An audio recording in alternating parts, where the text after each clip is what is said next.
Hi guys, I have a new video for you, and this one is focused on your core again. This workout is very intense for your abdominals. We hit your rectus abdominis, the obliques, the upper and lower abs, everything. So you're going to feel it all in through here, and what you have to focus on is keeping your belly button to your spine and keeping everything tight like you have a corset around you. You can hang out in a plank as long as you like or do crunches as long as you like, but it's really not going to matter unless you keep everything pulled in and tight. If you do that, your ab routine is going to be so much more effective for you. So this routine has 3 different sets of exercises, and let's just get started with the first one.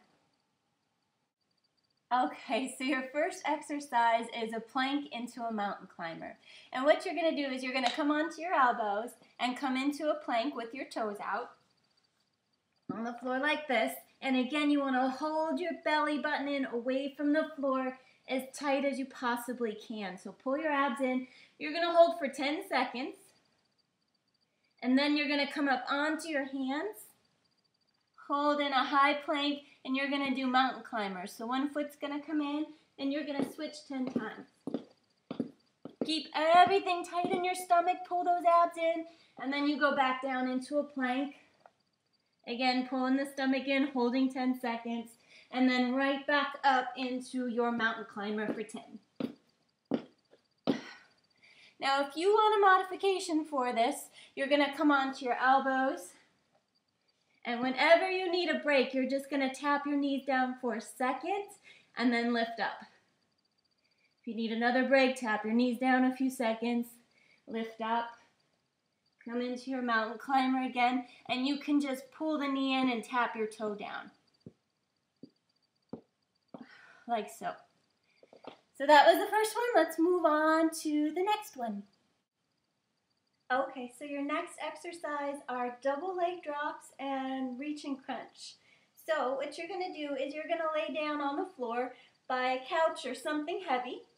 You're going to hold on and brace yourself in with that couch. When you brace yourself, when you push your hands against something, it helps you pull your belly button in so your lower back's nice and flat to the floor. You're going to bring the legs straight up to the ceiling, still holding your back down, and you're going to go as low as you can, still maintaining that navel to spine connection. So you're going to go down as low as possible, and then you're going to pull up.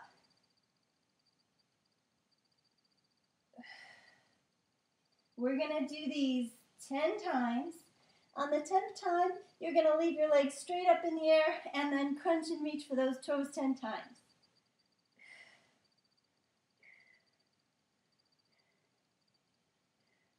And then you're going to go right back into those leg drops, keeping those legs nice and straight and then keeping that back flat to the floor. Then 10 more crunches and reaches, like so. So if you need a modification, an easy way to modify is keeping your knees bent. You still want to keep your back to the floor no matter what. Keep your knees bent, and you're just going to drop the knees and then pull up. So it's a lot less leverage to deal with. You're using just a smaller angle here, and we're pulling with those lower abs. And then to crunch and reach, you're just going to reach up as high as you can for the ankles or the shins or whatever. If you feel this in the neck, you can put one hand behind the head, and then you can alternate like so. Like that. So let's move on to the last exercise. Okay, so the last exercise is for your obliques, for your waist. And what you're going to do is lay on your left side and bring your left arm right beside you on the floor and your right arm beside your head, behind your head. We're going to keep the knees bent and the heels stacked together, and you're going to end up doing a side crunch, bringing your elbow in towards your knees like this.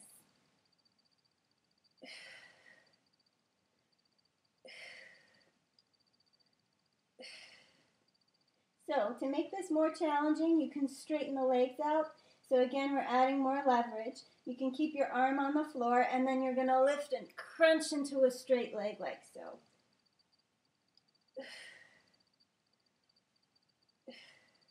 Now, if these are too difficult for you, you can keep the knees bent and you can just use the one leg, and then you can use this elbow too. So you can push the elbow into the floor and crunch into your right obliques.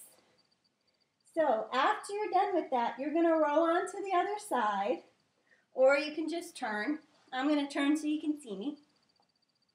So that you're laying on the side you just worked, your right side. You're going to hold your elbow right underneath your shoulder. Keep this a nice straight line. And then the left hand's on the hips. So you're going to lift up the hips and you're going to pulse for 10. And make sure you're pulsing with your oblique. You don't want to be bobbing up and down in the shoulder. So it comes all from right here. And when you're done with that, you're just going to go to the left side. So we're going to keep the left hand behind the head, the right arm's on the floor, and again you're going to pull up and bring your knee to your elbow, or you can do the straight leg that way and lift, or we can do the single leg with the knee bent. After that, again, we're going to flip to the other side, and we're going to do those side planks again on that side you just worked. So keeping that elbow underneath you. And then you're going to just pulse up. Make sure that you're using the oblique to pulse up. Okay, so that was the last exercise. This took me a little bit under 20 minutes. So hopefully you can get done around then and you are going to feel your abs. So enjoy the workout and we'll see you next time.